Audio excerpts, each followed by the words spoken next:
Hey everyone, welcome to OTB Clubhouse Mentorship interview. Today we're going to interview yet another member who's done incredibly well. We're going to go over their journey and how they have been doing for the last 2 years. So let's welcome Matthew, and we're going to get started here. Hey Matt, how you What's doing? going on? Good. How are you, Mo? Not bad, not bad. Do you want to quickly tell everyone what you do, where you're from, and maybe your name again? Okay. My name is Matthew.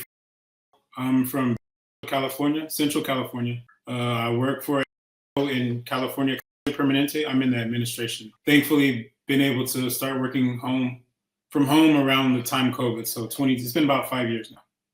Okay, awesome. And when did you start trading options?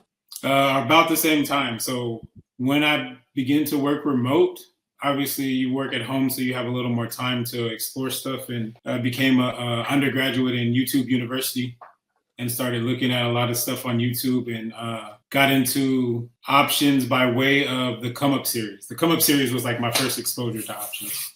That's awesome, So man. Mark and Jolene kind of got me into options. How was your trading before you got into the mentorship? Before the mentorship, my trading was, I guess, unorganized was probably the best way to put it. Okay.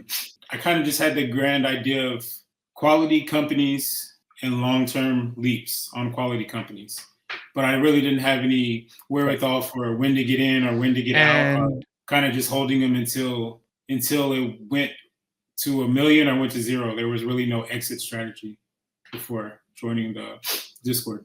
so when you say there was a lack of structure, do you mean more so like were you in too many trades, or you don't know when to take, like what specifically did you feel like was unorganized for you? So going into the trade and not really knowing when I was going to exit, or what my goal was, or what indicators I needed to look for, when to get in and when to get out. So I guess not having the full plan before I execute the trade, I guess, was the organization on my part. You talk about you seemed like you were unorganized, but what made you contact me? Because Mark's style is leap long term. I'm more so not scalping, but swing trading. So what made you reach out or come to that other end? I guess it's a combination. So the Come Up series, watching Earn Your Leisure, Wall Street Trapper, a couple of other people that I got into when I was on YouTube watching all these videos. And I think I kind of realized my style was more of a mixture of all of them, I guess I could say. Some long-term outlooks, but also short-term gains also interested me.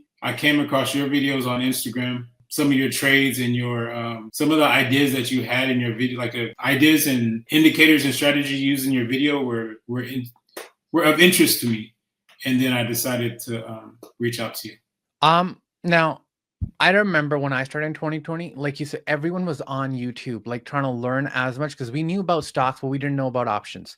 So I started off of with Come Up as well. But one thing that overall me was there was too many people teaching this stuff. So why did you pick me over anyone else? It's a good question. So I think also because I was on the Come Up, I felt like, because I first saw you on the Come Up series, so it was more like you were already kind of vetted, and I already kind of felt like I could trust you, I guess was what I want to say.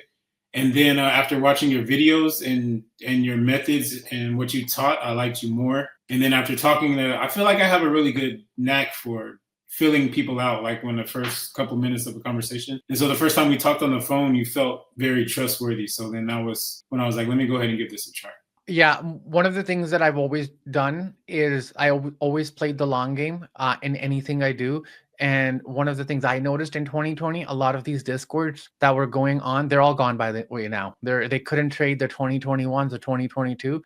Is they were playing the short game, which was subscription, and then more subscription, and then more subscription. But the existing people were complaining about not having enough value. So one of the things I'll never do is have an open Discord where anyone can jump in, because I think it's more important to have the right environment than the actual coach. If you can have the best coach, but if the environment is where everyone's lottoing earnings or they're just trading with whatever money they have, and not, it's not okay to take a day off, because most of the discords, they felt like they needed to do call outs every single minute so people felt entertained. It's a lot about entertainment over education. Let me ask you this, and before that, I'll tell you a quick story. I had someone on a call yesterday, and one of the things they said to me was, yo, Mo, I think I found my mentor, which is you. Everything looks good. I'm good. We're good. And they didn't end up signing up. And when I tell this to other people, they kind of get shocked. They're like, if they see the value and they're like, you know what, if I do this, I will get the result. Why would they not sign up? And it's because a lot of people hold themselves because they don't think they're good enough or they don't deserve it. There's one thing where, let's say I'm offering something, you don't believe in it, you don't see the value. That's perfect. It happens to me, it happens to you, you're a consumer too. But when people know that if I do this, I'll get from point A to point B, and they couldn't be more sure of it, and they're the ones selling me on it, and then they don't sign up, a lot of people get shocked. I don't, because I've seen this over time where it's not about value, it's not even about money. It's just people want to procrastinate. They want to be indecisive because their brain wants them to be safe rather than take the call, because that's scary.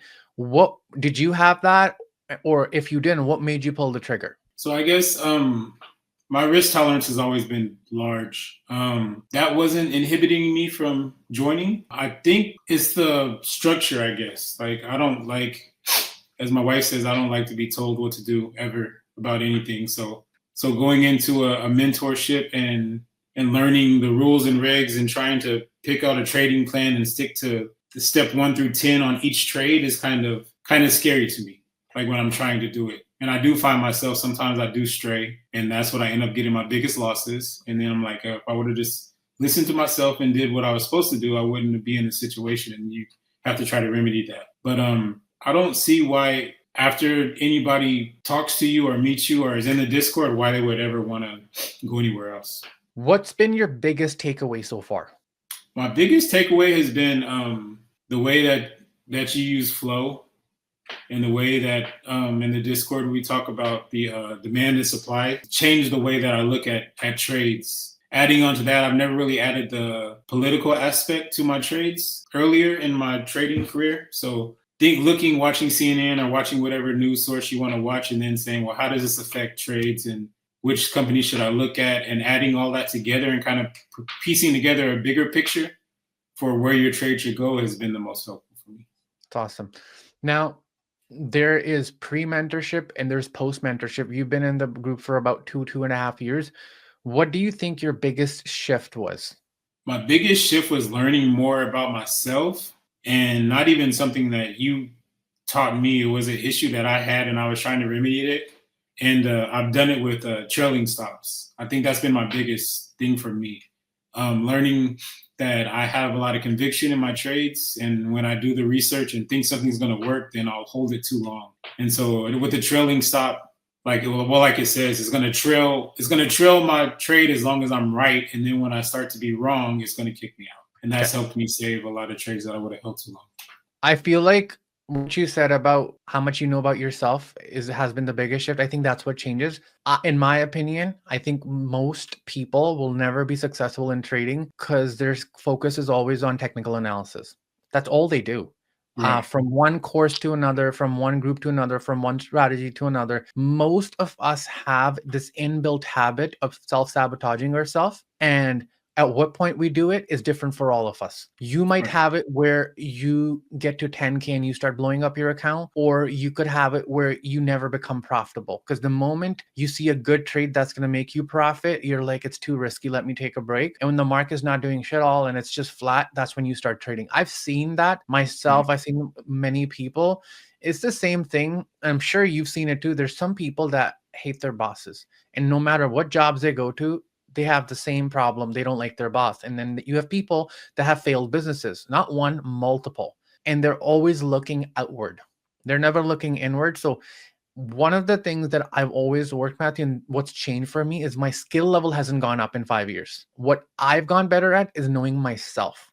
I know exactly, like me and you were talking about earnings. We're like, you know what? We made good money this morning. So we're going to now start looking for things that aren't there. which is find more earning trades. And the Right. answer is do small and just walk away. Right. So that's a very, very good self reflection. It's always inward, never outward. Let me ask you this: how has your trading business going so far? So far, it's been good.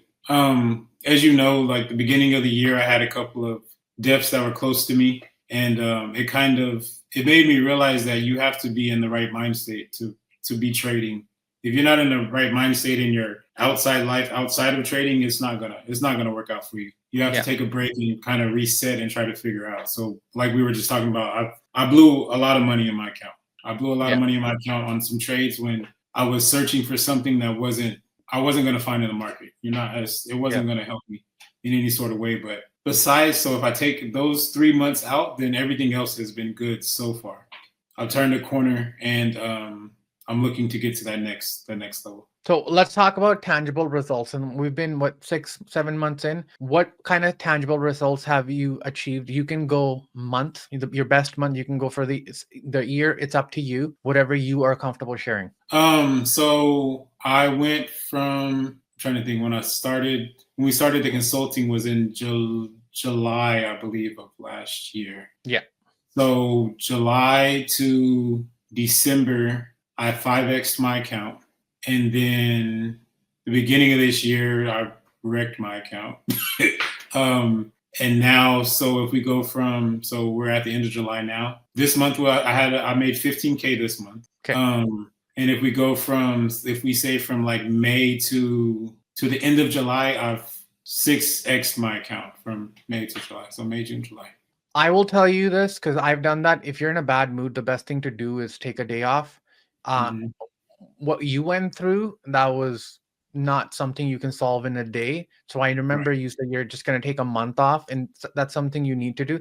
I think for like any business, you require tools to work. Your mindset's the biggest tool when it comes to trading. And if Definitely. that's not there, that's like running a store and you don't have any merchandise, or opening a store. You can't do that. And Right.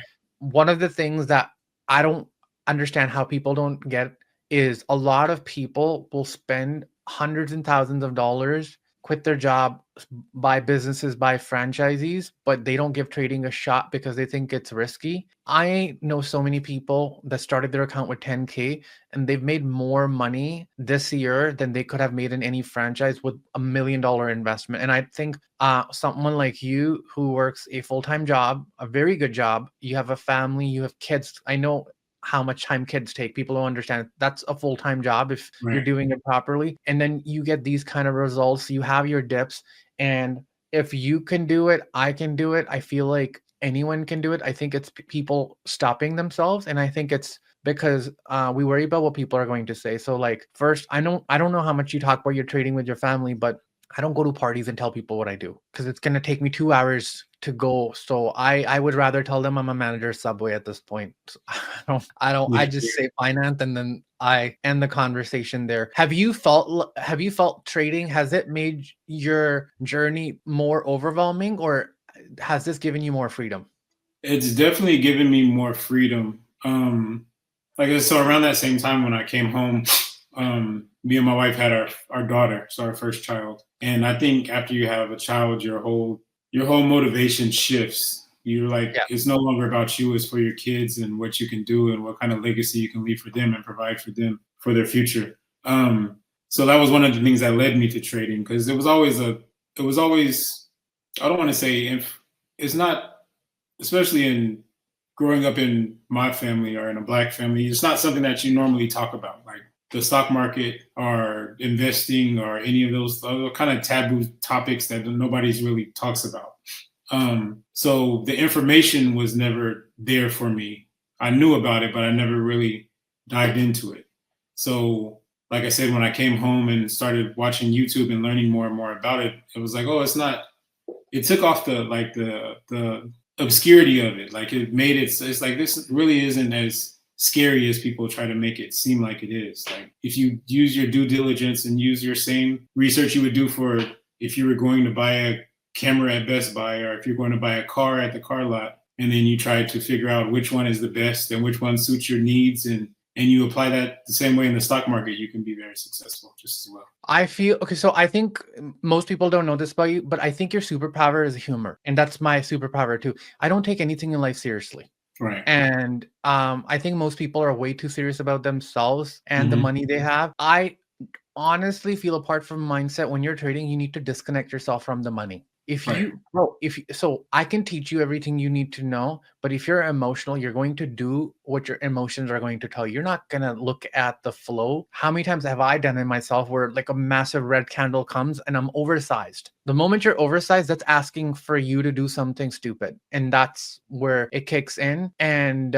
I do agree. Like when you have a kid, it changes your entire, you have a shift of mindset that you don't even know that you've gone through until like you're a year into it. Right. And it's a different feeling that most people that don't have kids don't understand. Right. And it's hard to explain. Like a lot of people think that it's just more responsibility. It's not more responsibility. It feels almost like there's more to prove now because you have someone who's going to be watching you. Before, Right. it's not really that much happening for most people. I know people that are even married, but when you have a kid, that changes everything.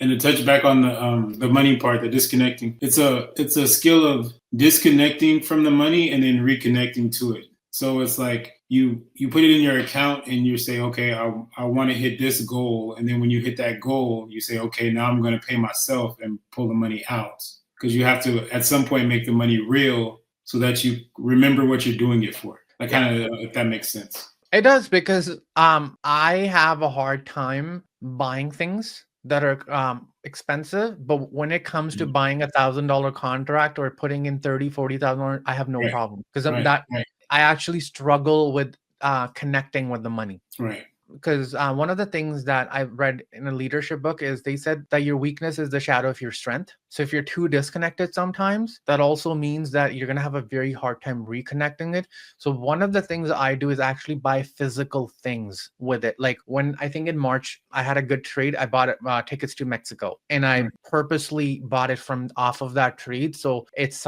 something I can relate to in the future, that this Right. is what it gets you. But yeah, absolutely correct on that. Yeah, for sure.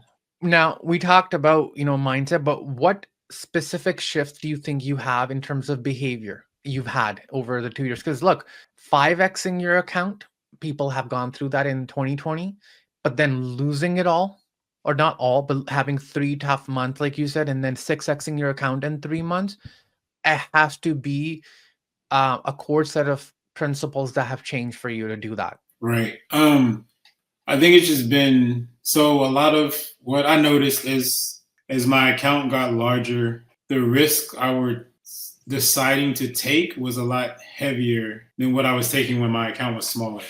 So it's one of those things where if when my account was smaller, if I had to check 7 boxes before I made the trade, now I was checking 3 or 4 of the boxes and saying, "Oh well, it looks good. Let's just see what happens," kind of thing. And like one of the ones I remember, like the app. Remember when app was supposedly going to get added to To the S&P, yeah. index, and I put a lot of money on that because I was like, oh yeah, it's a short thing, it's going to work, and then it didn't, and then it fell off a cliff. And that happened with a couple of them. I think it was app, and then I think another one was I think it was Hood, App, and app maybe hood, Palantir. and no, it wasn't Netflix. It was Adobe. I think it was Yeah, Adobe. it was Adobe, Yeah, yeah. it was a couple of them that were right there, right next to each other. Because it was one of those things where, as I'm trying to hit these levels, I was right at the level before the level I really wanted to get to.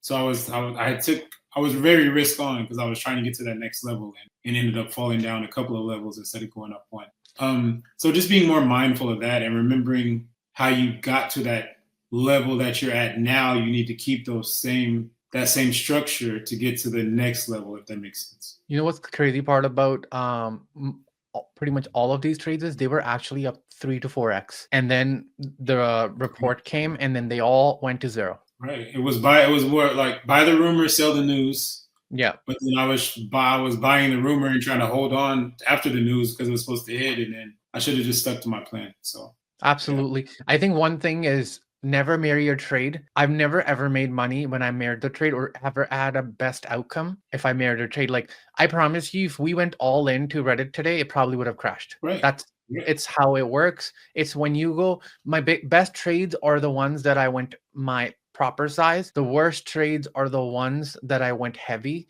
and either didn't execute them properly or sold too early because I was so heavy. I saw a profit, I just took it. Right. But yeah, I absolutely agree with you. How would you say your overall experience has been with mentorship?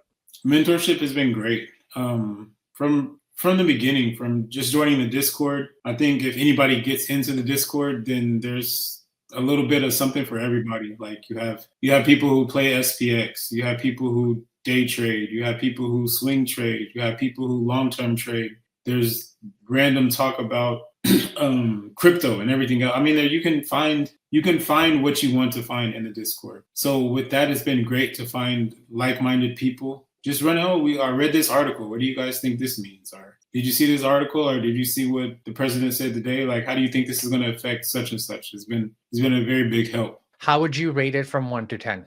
From 1 to 10, I'd have to give it a 10. I'd have to give it a 10. I've only been in a couple of Discords. I do a daily fantasy, so I'm in a DFS Discord, and then I guess there's only two, so only two Discords, but I would have to give it a 10.